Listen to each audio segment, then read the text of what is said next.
Bismillahirrahmanirrahim. Assalamualaikum warahmatullahi wabarakatuh. Saya Alifia Fitri Ibrahim dari kelas 3B TMJ dari akan mempresentasikan tugas UAS mata kuliah metode penelitian dengan judul meningkatkan keamanan dokumen pribadi dengan metode DNA kriptografi.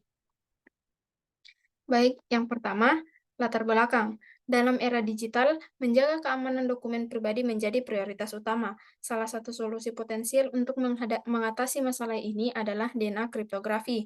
DNA adalah molekul kompleks dan stabil yang dapat digunakan untuk enkripsi yang aman. Dengan mengkodekan isi dokumen ke dalam urutan DNA dan kemudian mengenkripsinya, dokumen pribadi dapat disimpan atau ditransmisikan dengan aman. Slide selanjutnya, rumusan masalah. Dalam konteks keamanan dan integritas data multimedia, beberapa permasalahan yang dihadapi termasuk risiko akses tanpa izin, perubahan, pencurian data pribadi dalam era digital yang semakin maju.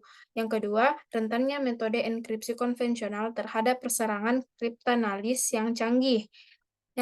Terakhir atau ketiga, potensi metode DNA kriptografi sebagai solusi yang menjanjikan dalam meningkatkan keamanan dokumen pribadi. Selanjutnya, tujuan penelitian. Adapun tujuan dari penelitian penggunaan algoritma kriptografi dalam meningkatkan keamanan dokumen ialah meneliti efektivitas implementasi metode DNA kriptografi dalam meningkatkan tingkat keamanan dokumen pribadi. Tujuan yang kedua, mengeksplorasi kemampuan metode DNA kriptografi dalam melindungi kerahasiaan dan integritas dokumen pribadi dari akses tanpa izin atau pemalsuan. Dan tujuan yang ketiga, menilai potensi keberhasilan integrasi metode DNA kriptografi dengan sistem manajemen dokumen yang ada untuk meningkatkan keamanan dokumen pribadi. Selanjutnya, tinjauan pustaka. Tinjauan pustaka yang pertama itu citra digital adalah citra digital. Citra digital adalah gambar yang terdiri dari piksel-piksel dan tempat disimpan dalam bentuk file elektronik. Citra digital adalah representasi visual dari data dalam bentuk piksel-piksel yang dapat diproses dan disimpan dalam format file elektronik.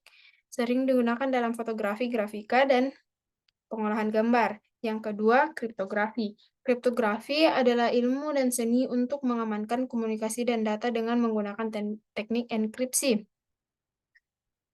sehingga hanya pihak yang memiliki kunci yang tepat yang dapat membuka pesan atau data yang terenkripsi. Dan yang ketiga, DNA kriptografi. DNA kriptografi adalah pendekatan inovatif dalam keamanan data, di mana urutan DNA digunakan sebagai kunci enkripsi yang memungkinkan penyimpanan atau transmisi dokumen pribadi dengan tingkat keamanan yang tinggi dan tahan terhadap berbagai serangan. Kemudian, metode penelitian. Metode penelitian ini yang pertama itu tempat dan penelitian akan dilakukan di Kota Makassar, Provinsi Sulawesi Selatan, tepatnya di Kampus Politeknik Negeri Ujung Pandang. Waktu penelitian dilaksanakan selama periode 6 bulan, dimulai dari bulan Agustus hingga 2023 hingga Februari 2024. Alat dan bahan yang digunakan pada penelitian ini bertujuan untuk menunjang proses penelitian. Adapun alat dan bahan yang diperlukan diantaranya 1 unit laptop dan 1 aplikasi MATLAB. Kemudian langkah-langkah kerja yang akan dilakukan dalam penelitian ini yaitu studi literatur, desain dan implementasi, dan pengujian dan evaluasi. Dan yang terakhir itu tahap pengujian sistem. Proses pengujian sistem aplikasi dengan metode DNA kriptografi melibatkan beberapa tahapan untuk memastikan kinerja dan keamanannya. Sekian dari saya. Wassalamualaikum. Terima kasih. Wassalamualaikum warahmatullahi wabarakatuh.